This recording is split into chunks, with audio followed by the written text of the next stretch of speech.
दोस्तों, शर्मा क्लासेस में आप सभी का स्वागत है। हम लाइन और एंगल्स पढ़ चुके हैं। उसके बाद मैंने आपको ट्राइंगल्स पढ़ाया। ट्राइंगल्स को मैंने टाइप बताया आपको। आज हम ट्राइंगल्स के बारे में थोड़ा एक कॉन्सेप्ट और सीखने की कोशिश करेंगे। जैसे कि आपको पता होगा सिमिलर ट्राइंगल्स, कब से हम पता करेंगे कि दो ट्राइंगल कैसे हैं, सिमिलर ट्राइंगल है। सिमिलर ट्राइंगल को हम हिंदी में क्या बोलते हैं दोस्तों? समरूप त्रिभुज। समरूप त्रिभुज। सिमिलर से मतलब आपको समझ में आ रहा होगा और समरूप से भी आपको आसानी से समझ में आएगा।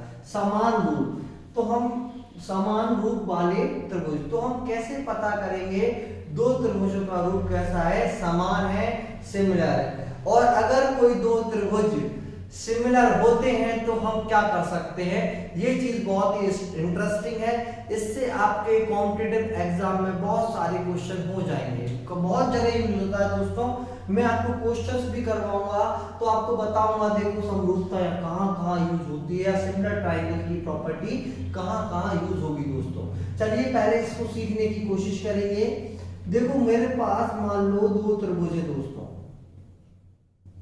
एक त्रिभुज है मेरा ए बी सी, एक त्रिभुज है मेरा डी ई एफ। दो त्रिभुज हो गए दोस्तों मेरे। कोई भी दो त्रिभुज, देखो कॉन्ग्रुएंसी होती है, कॉन्ग्रुएंस। हम इसमें और सिमिलरिटी में डिफरेंस करने में हम कंफ्यूज होते हैं ना। इसको बोला जाता है समरूप और इसको बोला जाता है सर्वांग सम। बोथ आर डिफरेंट थिंग्स, है ना, दोनों ही अलग है। आज यही दो टॉपिक मैं आपको पढ़ाने वाला हूं, इनके बारे में सीखेंगे। थोड़ा थोड़ा हमें सीखना है एवरीडे और फिर अपना घड़ा भर लेना है। ज्यादा नहीं, कम पढ़ना है पर क्वालिटी वाला पढ़ना है, जिससे हमारे आगे क्वेश्चन क्लियर होते चले जाए। देखो दो त्रिभुज समरूप कब होते हैं, जब इन दोनों त्रिभुजों के कोण आपस में कैसे हो, बराबर हो। जैसे कोण ए किसके बराबर होना चाहिए, कोण डी के। कोण बी किसके बराबर होगा दोस्तों, कोण ई के। कोण बी किसके बराबर होगा आपका, कोण ई के। कोण एफ आपका किसके बराबर होगा दोस्तों, कोण सी के। एंगल ए किसके बराबर होना चाहिए, angle A must be equal to angle D. Angle B must be equal to angle E and angle C must be equal to angle F. Then you can say that your triangles are similar triangles. फिर हम कह सकते हैं ये दो त्रिभुज कैसे होंगे, समरूप त्रिभुज होंगे। ठीक है, अब आप कहोगे, यहाँ पर लिख और देता हूं मैं, एंगल ए बराबर एंगल डी, एंगल बी बराबर एंगल ई, एंगल सी बराबर angle F. So what you have to do first, you have to look at the angles of both the triangles. तो सबसे पहले आपको क्या करना है, दोनों ट्राइंगल्स के एंगल्स को देखना है। अगर हमने इस एंगल के इस ट्राइंगल के तीनों एंगल को हमने इस ट्राइंगल तीनों एंगल के बराबर कर लिया तो हमारे दोनों ट्राइंगल कैसे हो जाएंगे, सिमिलर ट्राइंगल्स हो जाते हैं। अब जब हम सिमिलरिटी प्रूव करेंगे, क्यों, ये भी एक क्वेश्चन बहुत अच्छा है आप लोगों का कि सर हमें सिमिलर ट्रायंगल बनाना क्यों है, क्या करना है हमें। मैंने कहा बहुत यूज होता है। अगर कोई भी ट्रायंगल सिमिलर ट्रायंगल है तो इनकी करस्पॉन्डिंग जो साइड्स होती हैं उनका जो रेशियो होता है वो कैसा रहेगा, हमेशा सेम रहेगा। रेशियो मैंने सेम कहा, मतलब क्या कहा, इनकी भुजाओं का अनुपात कैसा रहेगा, हमेशा कांस्टेंट रहता है, सेम रहेगा। तो अगर मैं आपसे कहूं ए बी, मैं ऊपर त्रिभुज ए बी सी के भुजाएं ले रहा हूं, नीचे क्या लूंगा, त्रिभुज डी ई एफ की भुजाएं लूंगा। तो A B upon D is equals to B C upon E F is equals to A C upon D F. ये हमेशा कैसा रहेंगे, बराबर रहेंगे, कांस्टेंट रहेंगे। अब आपका कहोगे सर इनकी जरूरत क्या है, इनकी जरूरत ऐसी है, मान लो आपको तीन भुजाएं दी हुई हो, तो ए बी की वैल्यू दी है 3, डी की वैल्यू दी है 4, बी सी की वैल्यू दी है 5 और आपसे ई एफ की वैल्यू आपसे पूछ लेंगे। तो मैं क्या करूंगा दोस्तों, इसमें से ए बी और ये दोनों ट्रायंगल कैसे होंगे, सिमिलर ट्रायंगल होंगे, तभी हम ये कंडीशन अप्लाई कर सकते हैं। इसका बहुत ज्यादा ध्यान रखना है। तो देखो इसका आंसर कैसे निकालेंगे, इसे ए बी कितना है 3 अपॉन में आ जाएगा डी, फिर यहाँ आपका आएगा बी सी और यहाँ आपका ई एफ। तो यहाँ से हम ई एफ की वैल्यू निकाल लेंगे दोस्तों 20/3 is the correct answer for this question, है ना। तो इस तरीके से हम इनको यूज कर सकते हैं। और एक और यूज होगा, देखो हमें हर तरीके से सोचना है ना, ऐसा नहीं है कि जो बता दिया आपने बस उतना ही सोच देगा। एक और चीज है इसमें सोचने वाली बात ये है, अगर एंगल्स इक्वल हैं तो हम ये कह सकते हैं सिमिलर ट्रायंगल है ना। अगर मान लो ये रेशो, अब उसका उल्टा सोचना है, अगर भुजाओं के अगर अनुपात बराबर है किन्हीं दो त्रिभुजों के, तो उनके एंगल्स भी कैसे हो जाएंगे, बराबर हो जाएंगे, उनके एंगल्स भी कैसे हो जाएंगे, बराबर हो जाएंगे। सपोज मैं आपको ये ना दे, मैं आपको भुजाओं की वैल्यू दे दूं, है ना, तो आपसे पूछा जाएगा कि इसके एंगल्स की वैल्यू बताओ। मान लो इसके एंगल्स की वैल्यू दे दूं मैं 60, एंगल सी दे दूं आपको और आपसे पूछूं मैं एंगल एफ आप कैलकुलेट करो और यहाँ पर इसकी कुछ वैल्यू दे देता हूँ। यहाँ पर रेशियो बन रहा है, जैसे सपोज इस एंगल को चेंज करता हूँ मैं आपको थोड़ा समझाने के लिए। जैसे मान लो यहाँ पर रेशियो बन रहा है 1 और 2 का और यहाँ बन जाएगा 4 और 8 का, है ना। तो आप यहाँ देख रहे होंगे A B is to B C कितना बनेगा, यहाँ पे मैंने क्वेश्चन थोड़ा सा चेंज किया है। A B is to B C कितना बन रहा है दोस्तों, यहाँ पे 1/, A B is to D करते हैं पर, है ना, 1/4, ठीक है। और B C is to E F करेंगे, फिर आप calculate B C is to E F करेंगे दोस्तों, तो आपको कितना 2/8, 2/8 मींस व्हाट 1/4। तो देखो आप देख रहे होंगे इनके अनुपात कैसे आए हैं दोस्तों, इनका रेशियो कैसे आया है, सेम। अगर एंगल सी की वैल्यू कितनी है 60 डिग्री, तो मैं ये कह सकता हूं कि एंगल एफ की वैल्यू भी दोस्तों कितनी हो जाएगी 60 डिग्री, ठीक है। तो आई होप आपको ये समझ में बहुत अच्छे से आ रहा होगा और इसको हमको हर तरीके से सोचना है। कुछ और एग्जांपल्स देके मैं आपको बताऊंगा कि सिमिलर ट्रायंगल्स और कहां-कहां यूज हो सकता है। दोस्तों तो अपन सिमिलर ट्रायंगल्स के बारे में पढ़ रहे थे, मैंने एक और डायग्राम लिया है। एक्चुअली मैं आपको ये बताना चाह रहा हूँ ये सिमिलर ट्रायंगल या समरूपता, या मैं कहूँ समरूपता, ये कहाँ यूज होगी मैं आपको ये बताना चाह रहा हूँ। पहले मैंने आपको सिखाने की कोशिश करी कि समरूपता होता क्या है, तो मैंने आपसे कहा एक बार रिवीजन कर लेते हैं ना, इसलिए मैं रिपीट कर रहा हूँ एक बार।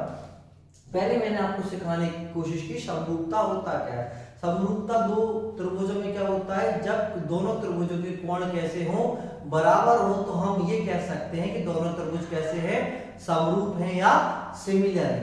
अब सिमिलर है तो उसको क्या होता है, उनकी भुजाओं का अनुपात जो होता है वो कैसा रहता है, हमेशा सेम रहता है। अब देखो यूज कैसे करना है, एक दो क्वेश्चन तो मैंने आपको एक आइडिया देने की कोशिश की। अब देखो यहाँ कैसे यूज होगा ना, मान लो मुझे ये दिया हुआ है दोस्तों, एक त्रिभुज एबीसी है, यहाँ पर एक लाइन खींची हुई है डी, डी समांतर है किसके, बीसी के। ये समांतर का साइन है दोस्तों, इसको समांतर कहते हैं या पैरेलल बोल रहे हैं, इसको पैरेलल कह लो, इसको पैरेलल बोल लो। डी किसके पैरेलल है, बीसी के, या मैं कह दूं समांतर है। अब देखो हर चीज, अब जो आप पढ़ रहे हो ना वही यूज करना सिखाऊंगा मैं आपको। देखो अगर ये दोनों रेखाएं कैसी हैं, एक दूसरे के समांतर है, इसको थोड़ा सा पढ़ाओ और आपको चीजें बताने की कोशिश करूंगा मैं। अब मैं त्रिभुज एबीसी और त्रिभुज एडीई को समरूप बनाने की कोशिश करूंगा। आपके माइंड में ये चल रहा होगा कि सर आप यही क्यों बता रहे हो, और भी बहुत सारे क्वेश्चन। मैंने कहा ये क्वेश्चन, ये डायग्राम आपको कई बार मिलेगा एग्जाम में, फेवरेट क्वेश्चन है कॉम्पिटिटिव एग्जाम में, आपको कई बार मिलेगा यहाँ से क्वेश्चन देखने को। तो इसलिए मैं इसको आपको समझाने की कोशिश कर रहा हूँ अप्लाई कैसे कर रहे हैं, और मैं आपको बाद में क्वेश्चन भी कराऊंगा। ये तो मैं आपको इसलिए बता रहा हूँ कि आपको यूज पता होगा तो आप बेटर वे में इसको सीख पाएंगे। है ना। तो ये हमने जो पुराना पढ़ा है देखो कैसे काम आने वाला है हमारा। मुझे इस दो ट्रायंगल को क्या बनाना है, समरूप बनाना है। क्यों बनाइए, वो आपको क्वेश्चन जब पढ़ोगे, जब मैं आपको क्वेश्चन करवाऊंगा आपको समझ में आएगा। तो देखो मैं यहाँ पे एक चीज बोल रहा हूँ, ये एंगल बी, ये लाइन के ऊपर है तो एंगल बी के बराबर होगा, है ना। कौन से कोण हो जाएंगे जल्दी से बता दो मुझे, आपको बहुत नॉलेज है मुझे पता है, आपने बहुत कुछ सीखा हुआ है लास्ट वीडियो में। और फिर यहाँ पे मैं बात करूं ये वाला एंगल और ये वाला एंगल, ये दोनों भी कैसे हो जाएंगे, बराबर हो जाएंगे। क्यों होंगे ये भी आपको पता है, ये आप मुझे आसानी से बता देंगे। एंगल डी और एंगल बी क्यों बराबर होंगे दोस्तों, क्योंकि ये कैसे कोण है, संगत कोण है, या मैं कहूं अल्टरनेट एंगल है, या मैं कहूं अल्टरनेट एंगल। बिल्कुल कंडीशन देख लो, पोजीशन देख लो, जो आपने पढ़ा है समझ लो। अप्लाई करने का समय आ गया है दोस्तों, अप्लाई करो अपनी पढ़ाई को। ऐसे एंगल ई और एंगल सी भी कैसे होंगे दोस्तों, संगत कोण होंगे। कैसे कोण होंगे दोस्तों, संगत कोण होंगे। ये भी इसकी पोजीशन भी लाइन के ऊपर है, इसकी पोजीशन भी लाइन के ऊपर है। संगत कोण मैंने बताया था, पोजीशन कैसी होनी चाहिए, सेम होनी चाहिए। सॉरी ये मैंने मिस्टेक कर दी, यहाँ पे करस्पॉन्डिंग एंगल है, करस्पॉन्डिंग एंगल्स, है ना। यहाँ पे भी लिख देता हूं मैं करस्पॉन्डिंग एंगल्स।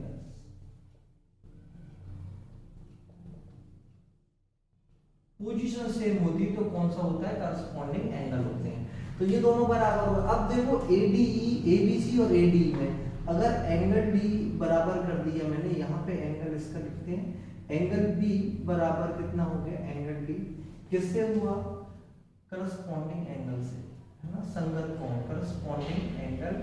हिंदी मीडियम वालों को बिल्कुल नहीं घबराना है, सब कुछ हिंदी ही है ना। एंगल सी बराबर कितना हो जाएगा, एंगल ई हो जाएगा दोस्तों, same here corresponding angle. Now the last angle that is angle A. अब लास्ट कोण बचा है कोण ए। कोण ए दोनों में कैसा है, सेम है ना, कॉमन है, दोनों में कैसा है, कॉमन है, उभयनिष्ठ है। हिंदी में कहूं तो कैसा है, उभयनिष्ठ। करस्पॉन्डिंग एंगल की हिंदी मैंने यहाँ पहले लिख दी है संगत कोण, कंफ्यूज मत होना। तो हम अब कह सकते हैं कि ये दोनों त्रिभुज कैसे हो जाएंगे, समरूप। ये समरूपता का साइन होता है ना, ये समरूपता का साइन होता है। तो हम कह सकते हैं क्या, इस ये तो हमने अभी प्रूव किया, अब इसका यूज भी तो करना है। इसका यूज देखो कैसे करेंगे, देखो अगर इसकी हम लेते हैं, देखो एक चीज और सीखना है यहाँ पे, जो भुजा आप यहाँ ले रहे हो वही पॉइंट यहाँ पर लेंगे ना।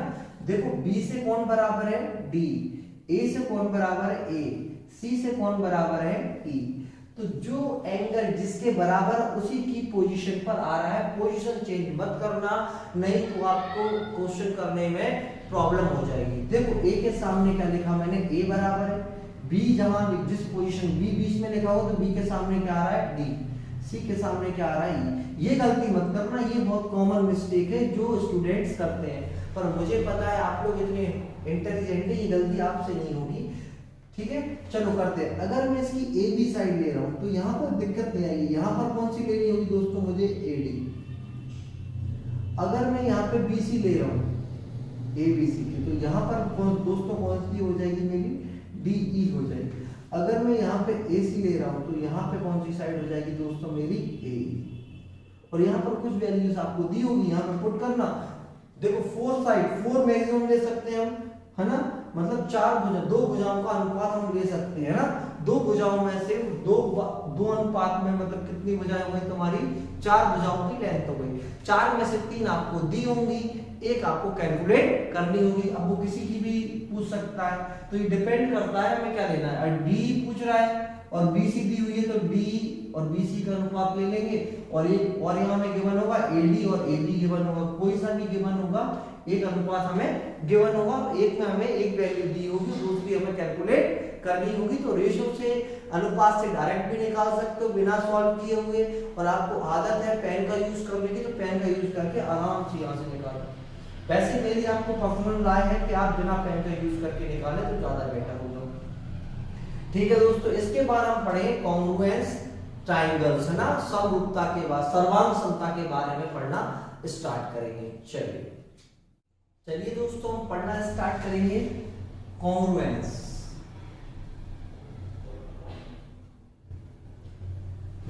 होता है सर्वांग समता।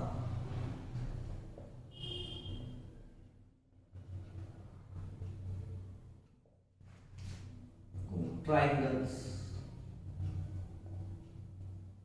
मीन्स हो गया त्रिभुज।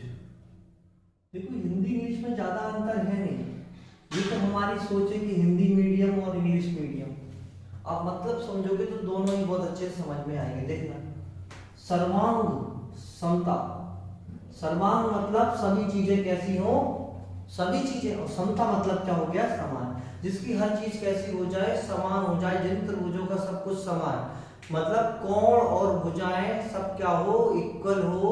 मतलब अगर हम उसको एक दूसरे पर रख दें, जैसे कि आप यहां समझेंगे, अगर मैंने इस हाथ को इस हाथ पर रख दिया तो ये बिल्कुल इसको क्या कर लेगा, कवर कर लेगा।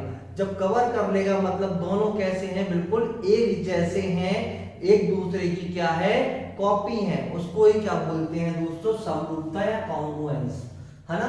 तो देखो यहाँ समझने की कोशिश, ज्यादा कुछ इसमें है नहीं है, तो इसको हम उतना ही पढ़ेंगे। सिमिलरिटी का ज्यादा यूज होता है, मतलब समरूपता का ज्यादा यूज है ना। मान लो एक त्रिभुज है ए बी सी, एक त्रिभुज है दोस्तों आपका फेवरेट डी ई एफ। तो देखो ए बी बराबर, देखो सारे कोण बराबर हो, एबीसी हो गया, एबीसी किसके, देखो यहाँ पे ब्लू मार्कर से मैं आपको शो, ए किसके बराबर हो जाएगा दोस्तों, डी के बराबर, बी किसके बराबर हो जाएगा, ई के बराबर, सी किसके बराबर हो जाएगा दोस्तों, एफ के बराबर। तो मैं लिख भी देता हूं, एंगल ए बराबर एंगल डी, एंगल बी बराबर एंगल ई, एंगल सी बराबर एंगल एफ, है ना। कोण भी बराबर होंगे और भुजाएं भी बराबर होंगी।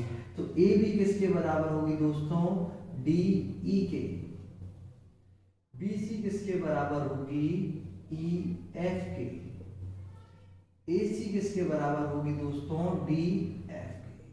ये तो दो पॉइंट हो गए इसके, बहुत शानदार जबरदस्त, है ना। देखो ये दोनों बराबर हो गए तो ये मतलब सब कुछ ही बराबर है, इसमें ज्यादा कुछ है नहीं है।